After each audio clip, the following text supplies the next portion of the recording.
말씀을 통해서 함께 은혜를 나누고자 합니다. 사도 바울은 지금으로부터 2000년 전쯤에 예수 그리스도의 복음을 받고 총 3차례에 걸쳐서 그 당시에 세계로 알려진 지중해를 중심으로 3차례의 복음을 전합니다. 그래서 1차 때는 터키를 중심으로 해서 소아시아 이쪽에 복음을 전하고 2차 때는 바다를 건너가서 유럽을 중심으로 빌립보를 시작으로 해서 그리스 이 지역까지 복음을 흥황하게 전파합니다. 그리고 3차 때는 1차와 2차에 복음 전한 것을 다시 재방문해서 그 교회를 공고히 하고 자기의 사역을 마무리합니다. 고린도 교회는 2차 세계 전도 여행 중에 이 유럽의 중앙에 위치한 이 그리스에서 복음을 전하다가 세운 곳입니다. 이 고린도는 그리스 중남부 지역에 위치해 있는데 이곳에 사도 바울이 하나님의 은혜로 1년 6개월을 머물면서 예수 그리스도의 생명의 복음을 매일 전하였고 이로 말미암아 하나님께서 주님께서 예정하신 분들을 모아서 하나님의 교회를 일으켜 세웁니다. 할렐루야. 하나님의 교회가 그곳에 세워져서 예수께서 핏값을 주시고 사신 교회, 또 예수 그리스도로 말미암아 구원이 시작되는 곳, 바로 이 교회가 고린도 지역에 세워졌습니다. 이 고린도 교회는 지리적으로 보면은 우리를 중심으로 오른쪽에 에게해가 있었고 이쪽 왼쪽에는 이오니아 해가가 있었습니다. 큰 바다가 두 군데 있었는데 이 고린도가 딱 중앙에 자리 잡고 있습니다. 그래서 이쪽 에게해에서 이오니아 해로 가려면은 원래 쭉 내려가서 올라가야 되는데 어떤 물건을 나를 때 남쪽으로 내려갔다가 서쪽으로 가야 되는데 이 고린도가 딱 중심에 있어가지고 고린도를 통과해서 배로 나르면은 훨씬 더 운임비가 적게 들어갑니다. 그러다 보니까 자연히 이 고린도에는 물류가 발달되어 있고 상업도 활발했습니다. 자연스럽게 인구수가 많았을까요? 적었을까요? 엄청 많았습니다. 몇만 명이라고 말씀드렸죠? 60만 명. 그 당시에 2000년 전에 60만 명이면 지금으로 하면은 거의 600만에 가까운 엄청나게 큰 도시입니다. 그래서 사도 바울이 이곳에 가서 중심 도시에 가서 예수 그리스도의 복음을 전하고 이로 말미암아 예수님의 교회가 세워지기 시작하는데 이 대도시다 보니까 자연스럽게 많은 사람들이 와서 함께 복음을 듣고 변화되고 예수님을 따르게 됩니다. 그런데 안타깝게도 고린도 교회는 크고 작은 문제 때문에 굉장히 혼란스러웠습니다. 대표적으로 이 고린도 교회는 여러 가지 파가 많았습니다. 바울파다, 아볼로파다, 베드로파다, 나는 무슨 파다. 파가 만들어져 가지고 그 파별로 자기들의 그 세력을 형성했습니다.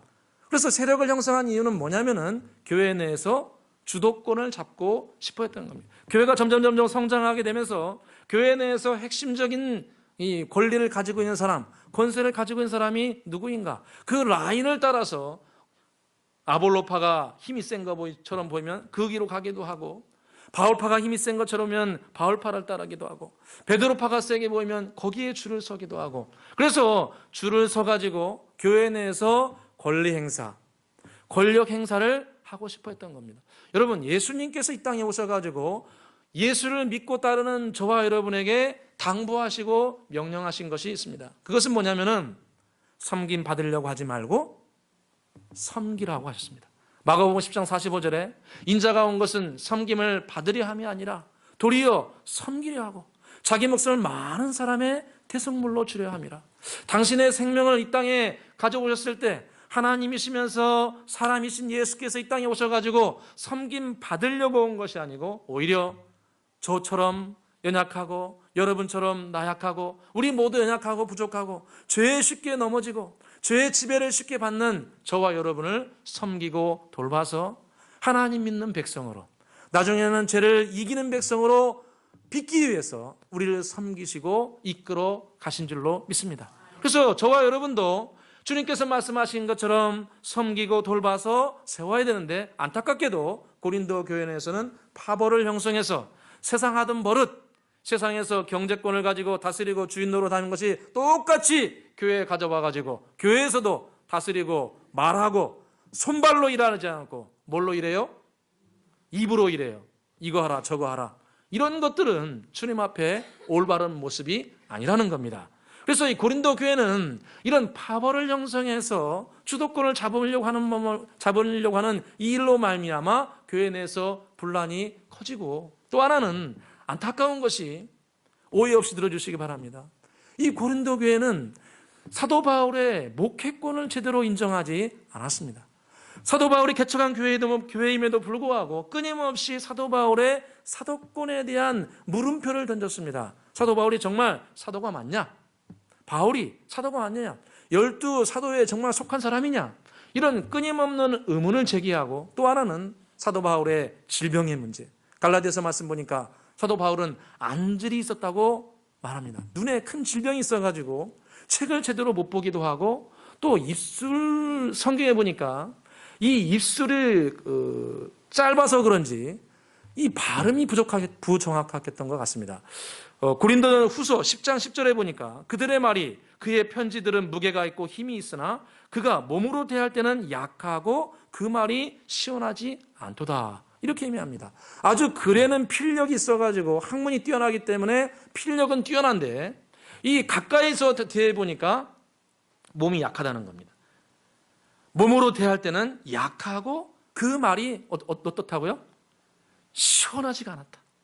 그냥 설교 말씀을 들으면 샥 해야 되는데, 믿습니까? 아멘 합시다! 할렐루야! 이렇게 하잖아요, 이렇게. 근데 사도 바울이 하게 되면 믿습니까? 할렐루야! 회개합시다! 누가 회개해? 아무도 안 하지. 그러니까 사람들이, 이 그리스는 원래 전통적으로 철학이 발달되고 이 웅변술이 발달한 사람들입니다.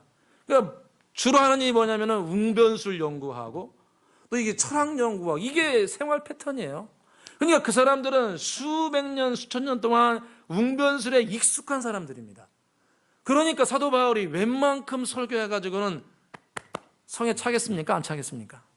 안 차죠. 그러니까 가까이서 들어보니까 아주 그냥 글은 뛰어난데, 가까이서 설교를 듣고 가까이 가보니까 몸도 약하지, 말도 시원찮지. 그러니까 사람들이 사도 바울에 대해서 부정적인 시각을 가지고 교회를 섬기는 것을 흔쾌히 도와주지 않았던 겁니다. 사도 바울이 얼마나 마음이 괴로웠겠습니까? 근데 여러분, 성경에 보니까 사도 바울만큼 교회를 사랑하고 사도 바울만큼 하나님의 백성들을 위해서 애달파한 사람이 드뭅니다. 본인이 직접 이런 말씀하셨어요. 고린도후서 11장 29절에 보니까 누가 약하면 내가 약하지 아니하며 누가 실족하게 되면 내가 애타지 아니하더냐. 누가 실족하게 되면 잘됐어, 떠나, 우리 교회 오지 마, 이렇게 하지 않고, 누가 실족하게 되면 정말 주님을 그렇게 사랑하면 안 됩니다. 우리 주님을 그렇게 섬기면 안 됩니다. 함께 예수님을 우리가 잘 섬겨봅시다. 혹시 나 때문에 어려운 일이라면 저를 용서해 주십시오. 이런 마음을 가지고 사도 바울은 실족한 사람들에 대해서 애타는 마음을 가지고 돌아오도록 했습니다. 누가 약하고 질병 들고 고통스러워하면 마치 내가 아픈 것처럼 고통스러워하며 그들을 돌보아 나갔습니다. 그런데 사도 바울의 이런 진심을 별로 알아주지 않았던 그런 안타까운 교회가 고린도 교회였습니다. 더 안타까운 건 뭐냐면은, 이 사도 바울이 고린도 교회 초창기 세울 때 사도 바울 주위에는 아무도 없었습니다. 성경을 자세히 보니까 사도 바울이 위에 아테네에서 교회를 개척했다가 내려와서 이 고린도에서 개척을 하는데, 안타깝게도 함께 했던 멤버들이 고린도 교회를 개척할 때는 한 사람도 처음에 합류하지 않습니다. 자기의 정말 아들처럼 아끼는 디모데, 그리고 실라 두 사람이 이 고린도 교회를 개척할 때는 내려오지 못하고 위쪽 북부 지방에 남아 있었습니다. 그러니까 고린도 교회를 개척할 때는 사도 바울 외에는 아무도 없었습니다. 혼자 복음 전하고, 혼자 신방 가고, 혼자 어려운 일을 당하면은 혼자 견뎌냈습니다. 할렐루야. 감사합시다. 감사합시다. 감사해야 됩니다. 사도 바울은 아무도 없었어요. 혼자 교회가 파벌 생기고, 혼자 사람들이 뭐라고 하고, 또 성경에 보니까 유대인들이 북부에서 내려와가지고 이 고린도까지 와가지고 사도 바울을 비방하고 죽이려 했다고 성경에 기록합니다. 사도행전 18장 6절에 보니까 유대인들에게 예수는 그리스도라 밝히 증거하니 그들이 대적하여 비방하였다. 내부적으로는 교회가 시끄러운데 외부적으로는 유대인들조차 내려와가지고 사도 바울을 비방하고 대적하고 심지어 죽이려고 했습니다. 누가 하고 있을 때요? 혼자 있을 때. 혼자 남아있는데, 동역자가 아무도 없는데 외부적으로는 비방하고 죽이려고 하고 내부적으로는 인정을 받지 못하고 또 파벌이 생겨서 교회가 쪼개질 위험에 있고, 그 상황을 사도 바울은 혼자 인내하며 끌고 가고 있었습니다. 어찌 보면 우리의 그 신앙이라는 것은 결국 혼자 갑니다. 결국 우리의 신앙은 혼자 갑니다. 함께 믿고 함께 생활하고 어려울 때 붙들어주고 어려울 때 도움 주고 기도하고 함께 가지만 신앙의 길을 끝까지 가는 것은 자기 책임입니다. 자기의 신앙은 누가 살아주지 않습니다. 도와줄 수는 있지만 선택하고 실천하고 순종하는 것은 자기의 몫입니다.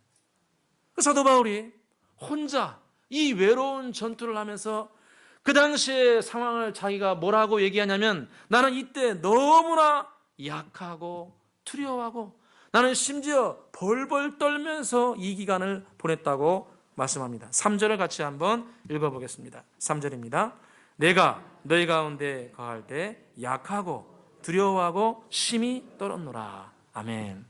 이 당시에 사도 바울은 굉장히 마음이 힘들었습니다. 육체적으로도 약했고 마음적으로도 약했고 두려웠고 심히 떨리는 상황이었습니다. 이 기간이 얼마나 되었는지는 정확히 알 수 없습니다. 그러나 적어도 몇 달을 이렇게 보내었던 것은 분명합니다. 위에 있는 동료들이 아무도 내려오지 않는 상황에서 사도 바울은 내부적으로 혼란스럽고 외부적으로 공격해오고 주위에는 자기의 말을 들어줄 사람이 아무도 없는 외롭고 약하고 두렵고 심히 떨리는 상황을 혼자 견디며 가고 있었습니다. 이 상황 가운데 사도 바울은 하나님의 은혜와 능력으로 귀한 사실을, 진리를 두 가지를 깨닫습니다. 첫째는 인간적인 방법을 다 내려놓아야 이 시험을 통과한다는 것입니다. 아무도 의지할 수 없고 지지하지 않고 또 힘이 없는 상황 가운데 이것을 이겨내려면 내가 맞다고 생각하는 인간적인 방법을 다 내려놓아야 이 시험을 통과할 수 있다는 겁니다. 1절을 같이 한번 읽어보겠습니다. 1절입니다. 형제들아, 내가 너희에게 나아가 하나님의 증거를 전할 때 말과 같이 아름다운 것으로 아니하였나니. 아멘. 사도 바울은 고린도 교회를 섬기고 돌보고 이런 어려운 일을 겪으면서 내부적으로 약하고 두려워하고 심히 떠는 이 상황을 쭉 겪으면서 사도 바울은 깨달음을 얻었습니다. 그건 뭐냐면은 주님의 일을 감당할 때, 주님의 교회를 섬기고 봉사하고 여러 가지를 감당할 때, 인생을 살아갈 때 인간적인 방법은 결국에 가서 무용지물이라는 것. 내가 여러분에게 하나님의 도를 전할 때 말과 지혜의 아름다운 것으로 절대로 하지 않았다는 겁니다. 이게 무슨 말일까요? 말과 지혜의 아름다운 것으로 하지 아니하였다. 반복해서 말씀드리지만 웅변술과 철학을 사용하지 않겠다는 겁니다. 여러분, 그리스는 말씀드린 것처럼 철학의 본고장입니다. 플라톤, 아리스토텔레스, 소크라테스 다 그리스 아테네 출신들입니다. 여러분, 서양 철학은 플라톤을 벗어나지 못한다고 합니다. 아무리 철학이 발달돼도 플라톤 이상을 가지 못한대요. 무슨 말입니까? 철학의 본고장이 어디라는 겁니까? 그리스라는 거예요. 그런데 놀랍게도 사도 바울은 예루살렘 출신입니까? 다른 이방 출신입니까? 지역적으로는 이방 출신입니다. 터키 남부 지역에 있는 길리기아 다소 출신이라고 성경에 기록되어 있습니다. 여러분, 그 이방 지역에서 교육을 받았다면 헬라 문화를 배웠을까요? 안 배웠을까요? 당연히 배웠지요.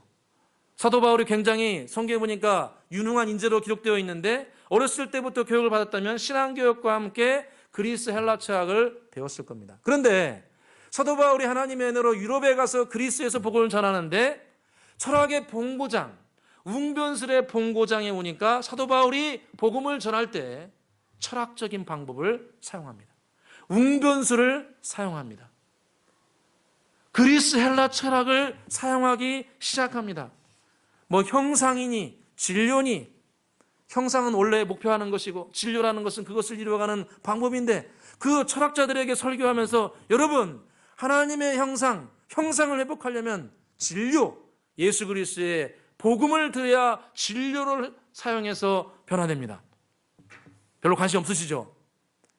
원래 우리는 관심 없는데 그 사람들은 그걸 들으면 너무 좋아하는 거예요. 그런데 그 안에 신앙이 전혀 안 들어갔습니다. 헬라적인 것, 철학적인 것, 그런 방법을 사용하니까 오히려 역효과가 일어나가지고 교회 내에 파벌이 생기고 신앙이 올곧하게 들어가지 않아서 말썽을 일으킵니다. 그래서 사도 바울이 깨달은 것이 주의 일을 똑바로 하려면 인간적인 방법을 내려놓아야 한다는 거예요. 인간적인 방법을 사용하면 사용할수록 우리를 약하게 만들고 두려워하게 만들고 우리를 심히 떨리게 만듭니다. 어떻게 보면 저와 여러분이 지금 믿고 살아가면서 겪는 여러 가지 문제와 상황은 사실 대부분이 내가 신앙적인 것보다는 인간적인 선택으로 말미암아 이루어진 것들이 훨씬 많습니다. 우리는 다른 사람은 탓을 할 수 있겠지만 성경은, 사도 바울이 가르치는 것은 내가 앞으로 주님의 일을 할 때는 절대로 말과 지혜의 아름다운 것으로 절대로 복음을 전하지 아니하리라. 결단합니다. 그 인간적인 방법을 사용함으로 말미암아 고린도 교회가 혼란스러울 수 있는 기초를 제공했기 때문에 사도 바울이 앞으로는 절대로 인간적인 방법을 사용하지 않겠다고 결단합니다. 하나님을 의지하기보다 사람의 방법을 사용하고 하나님이 맺어주는 것보다는 내 인맥을 사용하고 하나님이 주신 길보다는 내가 맞다고 생각하는 것을 선택하게 되면 당장은 그렇지 않다 할지라도 시간이 지나게 되면 우리를 약화시키고 우리를 두렵게 만들고 나중에는 심히 떨릴 수 있는 상황으로 우리를 몰고 갈 수 있습니다. 성경에 보니까 유다의 왕 중에 여호사밧 왕이 나옵니다. 성경에 보니까 여호사밧은 주님 앞에 선한 왕이라고 인정을 받았습니다. 그런데 여호사밧의 가장 큰 맹점은 뭐였냐면 중요한 결정의 순간이 다가오면 하나님이 원하시는, 말씀하시는 방법보다는 인간적인 선택을 합니다. 이로 말미암아 여호사밧은 큰 어려움을 많이 당합니다. 대표적으로 어렸을 때부터 이 여호사밧이 신앙교육을 받긴 했는데 아버지 아사왕이 틈만 나면 북이스라엘하고 전쟁을 합니다. 이 여로보암 왕이 이끌고 올라갔던 이 북이스라엘은 전통성이었고 우상 숭배를 하니까 이 남유다의 전통성이 있는 이 아버지 아사왕이 힘만 나면은 북쪽하고 전쟁을 일으켜가지고 끊임없이 싸웁니다. 그것을 어렸을 때부터 여호사밧이 보고 자랐습니다. 그러니까 여호사밧이 어떤 생각을 하냐면 나는 왕이 되면 절대로 전쟁하지 않고 평화스럽게 지내리라. 나는 할 수만 있으면 결혼 동맹을 맺어서라도 북이스라엘하고 절대 전쟁하지 아니하리라. 이런 생각을 하게 됩니다. 남북이 통일이 돼야 되는데 어떻게 통일된 겁니까? 인간적인 방법으로 서로 전쟁하지 않고 평화롭게 하자. 이런 방법을 결혼 동맹을 해가지고 북이스라엘에 있는 이 가장 악한 왕 아합 왕의 딸을 며느리로 데려옵니다. 아달랴를 며느리로 맞이합니다. 어렸을 때부터 우상 숭배하고 악한 일을 봤던 이 아합의 딸을 자기의 며느리로 데려옵니다. 그래서 처음에는 별일 없었습니다. 그런데 시간이 지나면서 자기의 아들, 이 아들이 갑자기 전쟁에서 죽게 되자 이 며느리가 유대에 있는 모든 왕족을 싹 다 죽여버립니다. 역대하 22장 10절에 보니까 아하시아의 어머니 아달랴가 자기 아들이 죽은 것을 보고 일어나 유다 집의 왕국의 씨를 모두 진멸하였더라.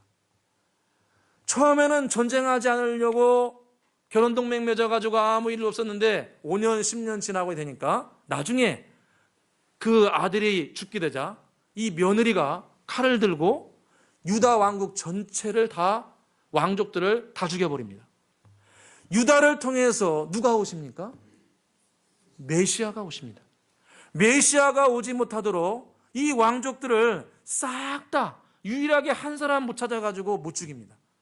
그 사람 빼놓고는 이 아달랴가, 여호사밧이 인간적인 선택으로 데려왔던 이 아달랴가 결국에는 여호사밧의 숨통을 죄어버립니다. 신기하지 않습니까? 하나님께서는 이방인들하고는 절대로 결혼하지 말고 그들의 풍습도 따르지도 말고 결혼하지도 말라 이렇게 얘기했는데 자기 인간적인 방법으로 그런 사람들을 맞이하고 평화롭게 지내려고 하다가 결국은 나중에 약하고 두려워하고 심히 떨리는 가정이 어려움을 당하는 일을 겪게 됩니다. 우리의 자녀들 성경대로 신앙으로 양육해야 됩니다. 세상의 지혜는 혹시 조금 부족하다 하더라도 우리가 예수를 믿고 따른다면 우리의 자녀들, 손자, 손녀들 무엇보다도 성경이 말씀하신 방법대로 신앙으로 교육하고 훈련하고 양육해야 됩니다. 제가 한 7, 8년 전에 어느 탈북민 간증을 들었는데요. 내려오신 지가 한 20년 되신 분이에요. 북한에 내려오신 분이요. 그래서 일산에 사시는데 이분이 저희들한테 간증하시면서 마지막 부분에 이런 말씀하시더라고요. 남조선 동포 여러분, 드릴 말씀이 하나 있습니다. 그러면서 하신 말씀이 자기 옆집에 그 예수 믿는 집안 같더래요. 근데 이제 그 아들 하나인가 딸 하나가 있는데 눈만 뜨면 어디 가냐? 학교 끝나면 바로 학원 가요.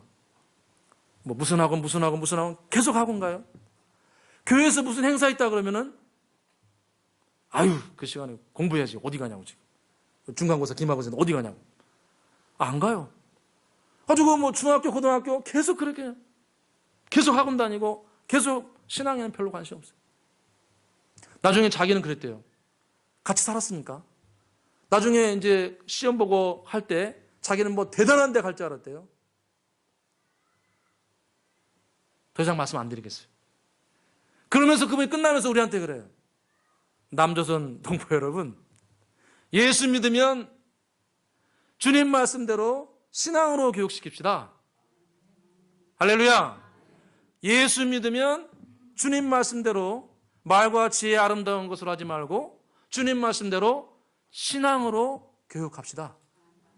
조금 부족하고 세상 지혜는 조금 연약하고 뭐 덧셈 뺄셈 뭐 하와유 뭐 이런 거 조금 몰라도 예수 그리스도의 복음 주님 만나도록 도와주기를 간절히 소원합니다. 주일학교 학생들 이번 여름 성경학교 학교 우리가 도와줘야 됩니다. 친족들은 더욱더 도와주셔야 되고 우리 함께하는 신앙의 사람들은 그들이 참석할 수 있도록 기도해주고 할렐루야 마음으로 도와주고 함께 후원해서 그들이 어렸을 때 예수 그리스도를 만나도록 도와줘야 됩니다. 예수 그리스도를 만나야 인생의 의미를 발견할 수 있습니다. 예수 그리스도를 체험해야 꿈을 얻을 수 있습니다. 성경에 보니까 꿈이 없으면 방자에 행한다고 나옵니다. 그 좋은 지식으로 방자에 행한다는 겁니다. 꿈이 있어야 그 지혜와 지식을 하나님의 영광을 위해서 살아갈 수 있습니다. 잠언 22장 6절에 마땅히 행할 길을 아이에게 가르치라. 그리하면 늙어서도 그것을 떠나지 아니하리라. 마땅히 행할 길을 어렸을 때부터 가르쳐줘야 됩니다. 그래야 우리 자녀들이 힘을 얻고 인생의 의미를 발견하고 꿈을 얻어서 하나님의 뜻 가운데 행하게 될 줄로 믿습니다. 고린도전서 말씀에 보라 지금은 은혜 받을 만한 때요, 보라 지금은 구원의 날이로다. 지금이 은혜 받을 때고 지금이 구원받을 때입니다. 지금 회개하지 않으면 본인과 가정에 하나님의 선하신 뜻이 이루어지지 못할 수도 있습니다.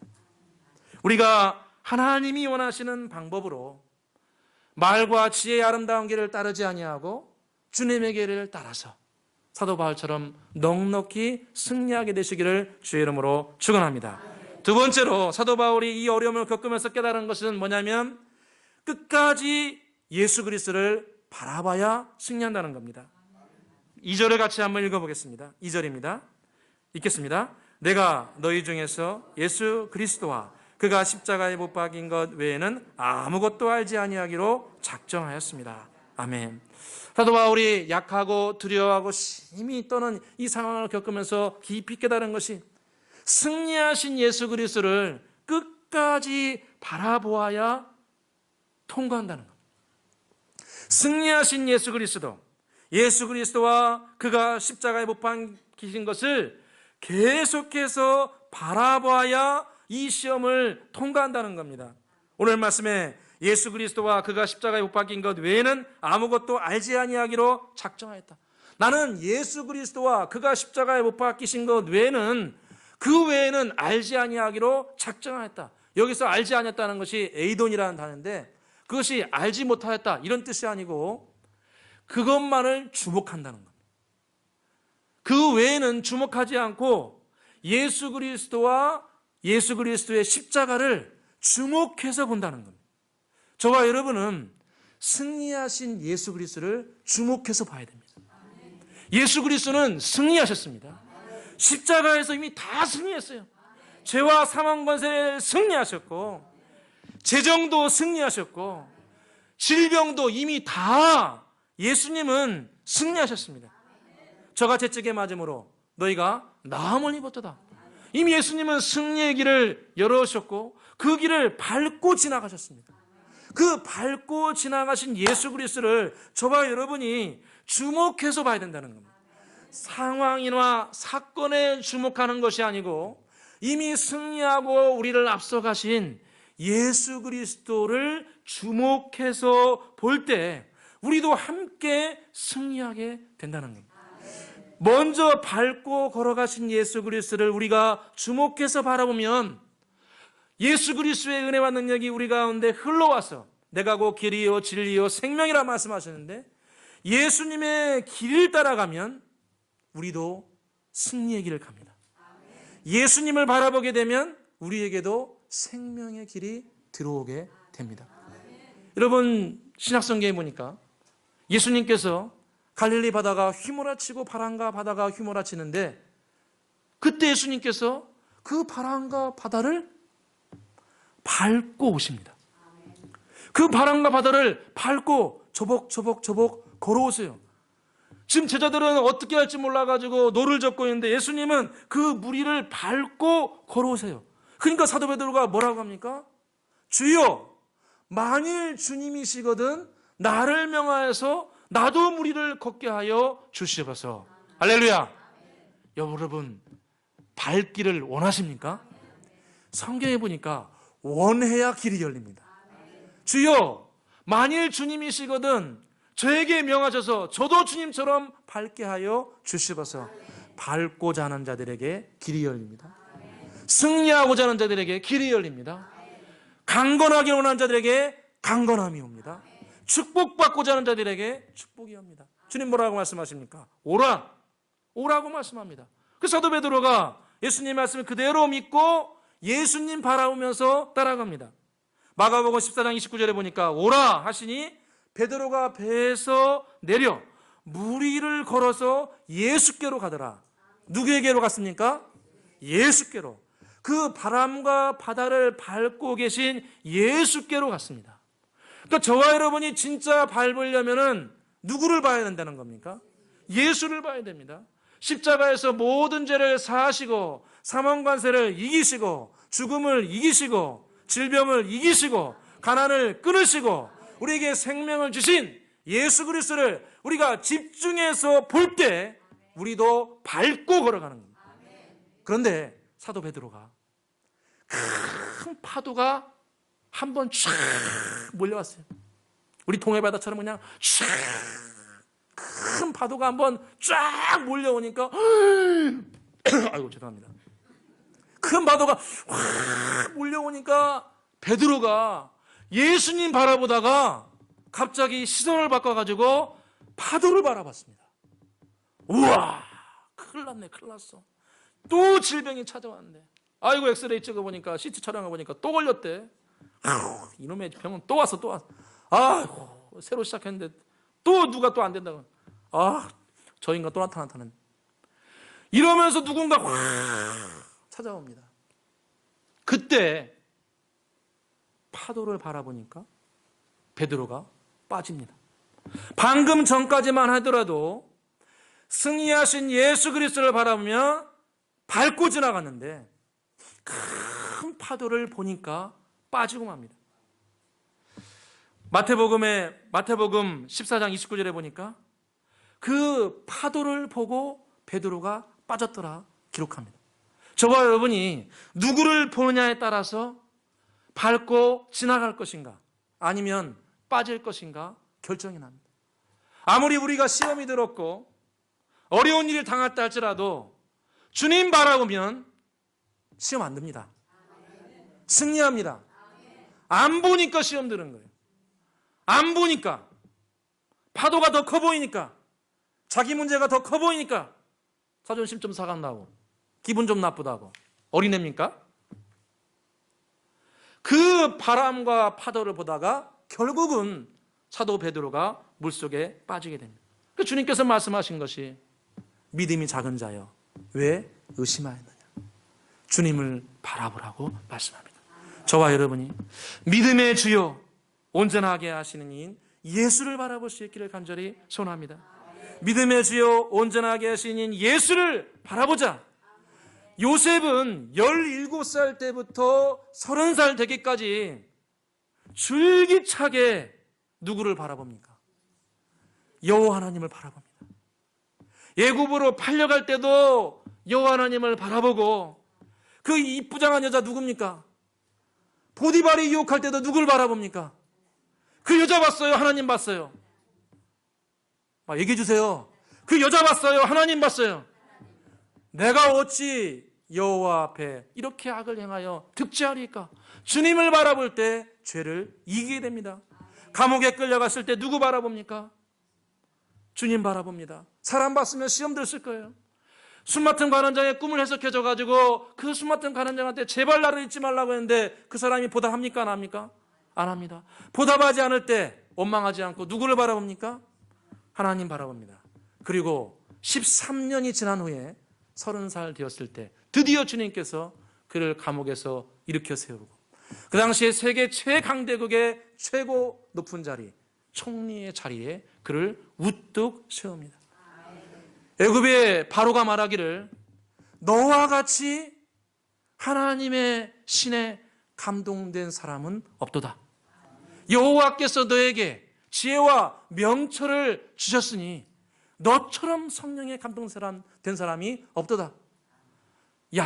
요셉은 어려운 일을 바로의 꿈을 해석하면서 해결책까지 바로 줍니다. 왕이시여 세금의 20%를 거두십시오. 그러면 나라가 평안하여 든든히 서갈 겁니다. 경제를 밟을 수 있는 능력이 그에게 임합니다. 정치를 밟을 수 있는 능력이 그에게 임해 있었습니다. 저와 여러분이 예수 그리스도를 진실로 우리가 함께 바라보면 능력이 나타납니다. 안 나타나는 게 이상한 겁니다.